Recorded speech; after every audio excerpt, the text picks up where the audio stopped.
Hello everyone, welcome to our channel Vivan Education. We are discussing class 10th chapter 1 real numbers. In previous class we completed exercise 1.3. In that we discussed about rational numbers and their decimal expansion. Right? If you missed the class, I given link in description once you check it. Today we are going to discuss about the fourth topic of this chapter is about irrational numbers. Okay? So first we'll recall once what is the meaning of an irrational number. Okay, so the numbers which cannot be expressed in the form of p by q, where q is not equals to 0 and p comma q are any integers. Right, already we know this one. The numbers which cannot be represented in the form of p by q, those type of numbers are called what? Irrational numbers. Isn't it? We know very well what root 2, root 3, root 5, root 6, so on. These all are what? Irrational number. And also we know pi is also an irrational number. Right? So why we'll say these are irrational number means these type of numbers are non-terminating and non-repeating decimal. These are what? Non-terminating and non-repeating decimals. So simply we can say these are what? Irrational numbers. Isn't it? So irrational number will represent with what? Q dash. Okay. Suppose non-terminating, non-repeating means what? Suppose 5.106543 and so on. That means these numbers are it won't repeat and it won't end. So these type of numbers are called irrational numbers. Okay, and suppose here if you consider here root 2 value what? 1.414 and so on. That means it won't repeat and it won't end. Okay, and we know that suppose here missing root 4, right? So why root 4 is not a irrational number means root 4 is a perfect square, isn't it? All perfect squares are comes under rational numbers. Is it clear everyone? So this is about what? Small introduction of irrational numbers. Okay. Okay. So we are having one important theorem. The theorem is what? Theorem 1.6. Let p be a prime number if p divides a square, where a is a positive integer, then p divides a. Okay. Let p be a prime number if p is a prime number. If p divides a square, where a is a positive integer, then p divides a. Okay, so first we'll understand this concept, and after discussing the concept, again we'll prove some values here. Okay, so consider here, let a be any positive integer.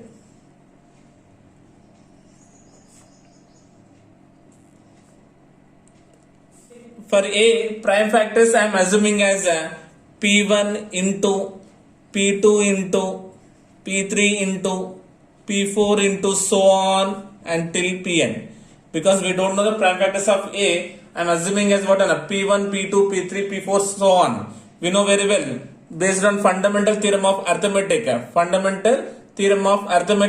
Every composite number we can express as a product of its prime numbers, isn't it? Suppose consider 6.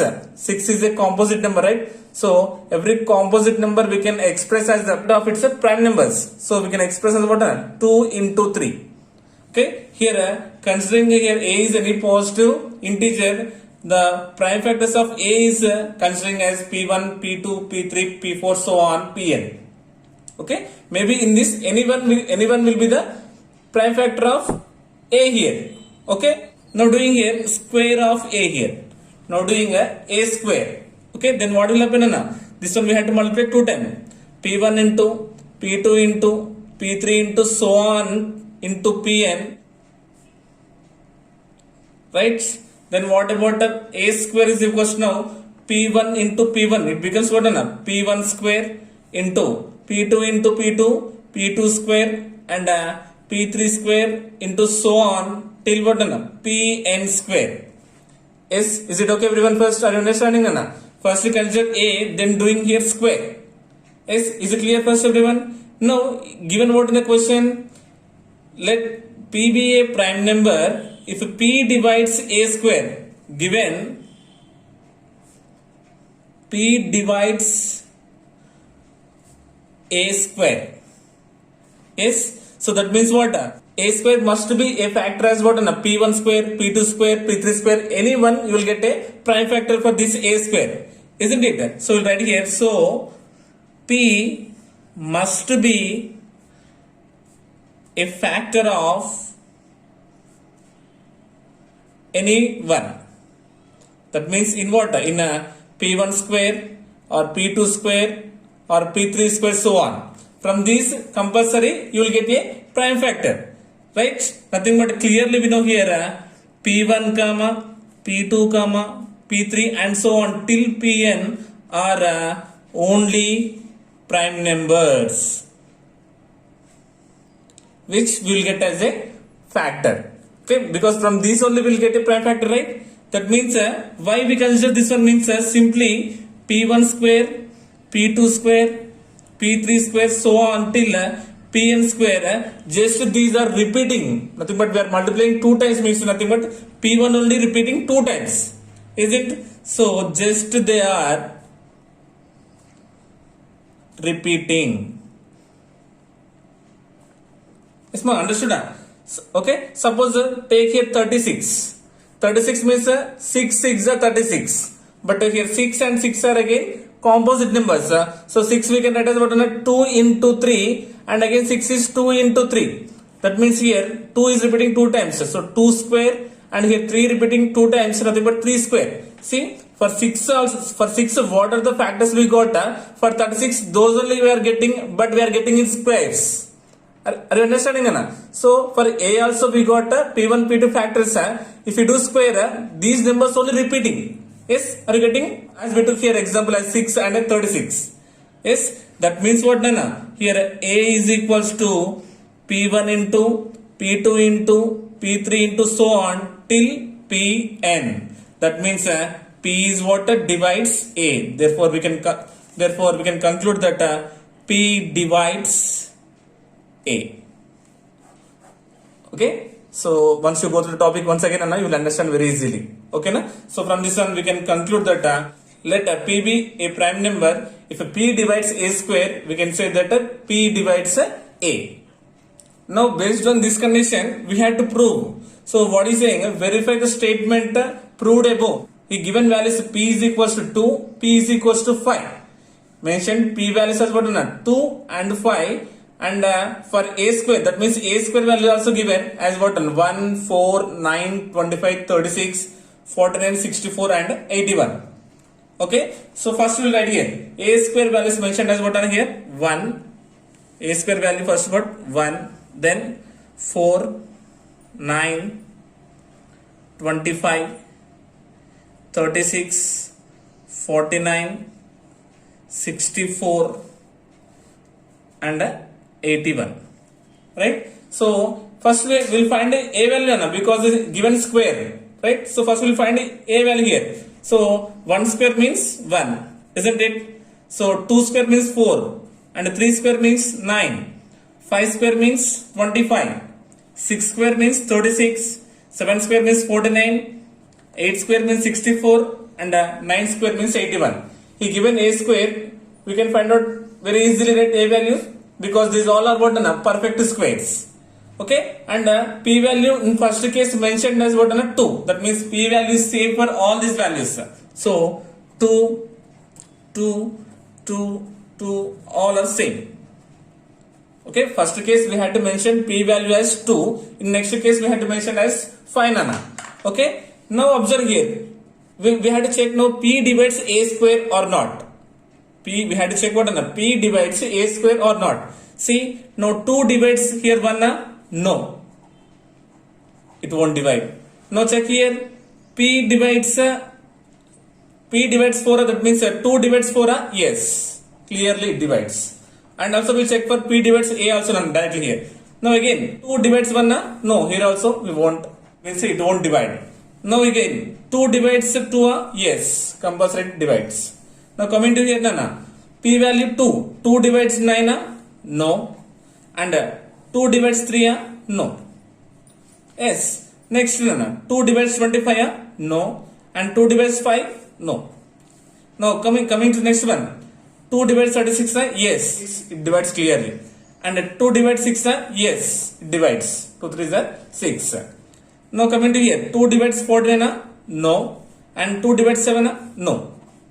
Not getting. 2 divides 64, yes. 2 32s are 64. And 2 4s are 8, yes, it divides. Okay, next 2 divides 81, no. And 2 also won't divide 9, that means not divides. Now from this one we can clearly understand, if p divides a square, then p also divides a. Yes or no? See here p divides a square and p also divides a. Yes. If p not divides a square, then it won't divide a also. Clear? Because we got no. Yes. And one more situation we got here. 2 divides 36, nothing but p divides a square.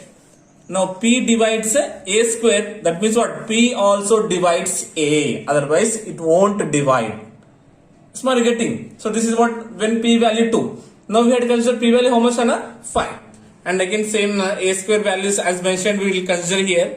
1, 4, 9, 25, 36, 49, 64 and 81, and the p value mentioned as what? 5.